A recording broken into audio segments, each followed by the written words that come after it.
Si le dernier épisode de WandaVision nous a montré à quel point Wanda a souffert depuis toujours, je crains que la fin de la série n'ajoute une nouvelle couche de malheur au couple WandaVision. Avec l'arrivée d'un nouveau Vision modifié par Hayward, nouveau Vision qui va, on se doute, se placer en tant que menace envers une Wanda qui sera peut-être forcée de tuer son bien-aimé une nouvelle fois. Après tout, la fin de la série n'a pas l'air de se diriger vers une happy end, mais plutôt le contraire. Une goutte de trop dans la colère et la folie de Wanda qui ne fera pas juste déborder le vase, mais l'exploser entièrement, libérant une fois pour toutes sa magie du chaos destructrice, celle d'un être mythique appelé Scarlet Witch, la sorcière rouge. Dans les comics, un événement similaire survient, mais à différents niveaux, sauf que Agatha Harkness sera positionnée en tant qu'alliée de Wanda, allant jusqu'à modifier la mémoire de Wanda, lui faisant oublier entre autres l'existence factice de ses enfants. Peut-être que c'est Agatha Harkness qui va se débarrasser du nouveau Vision, pour le bien de Wanda. Seulement, cette dernière ne verra pas la chose de cet œil et pensera qu'Agnes a tué Vision pour empêcher Wanda de vivre dans le bonheur.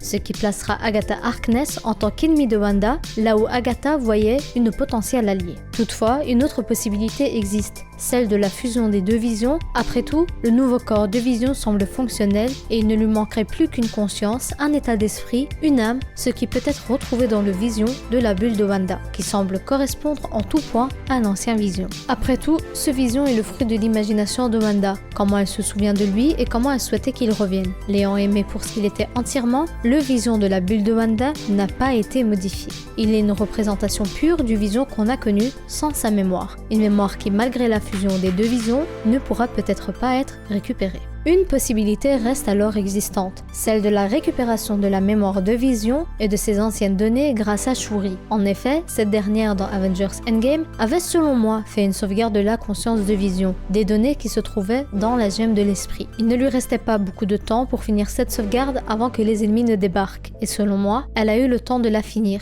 et pourra redonner sa mémoire, sa conscience à Vision. Une happy end pour le couple WandaVision, mais qui ne sera pas développée dans la série éponyme. Dans la suite du MCU, Shuri pourrait être potentiellement la clé pour le véritable retour de Vision, une bonne fois pour toutes, car comme précisé, seule elle détient ses anciennes données, une sorte de sauvegarde qui remettra Vision sur le devant de la scène. Passons à l'élément mystère du Vision réveillé par Howard, à savoir ce qui orne son front. Ce qu'on peut penser être apparenté à une pierre d'infinité peut en réalité être issu d'une technologie sur laquelle Howard a travaillé en souhaitant utiliser Vision comme une arme. Une technologie sûrement basée sur du vibranium, matériau issu du Wakanda, dont est fait Vision. On sait que Howard travaillait sur le projet Cataract pendant les 5 ans du drame du Snap. Ainsi, qu'il ait trouvé une nouvelle technologie n'est pas si absurde que cela. Et pourquoi pas, on pourrait même penser que ce qui orne le front de Vision est en réalité un moyen pour Howard de contrôler Vision pour en faire une arme parfaite, une arme qui suivrait les ordres d'Howard sans les remettre en question.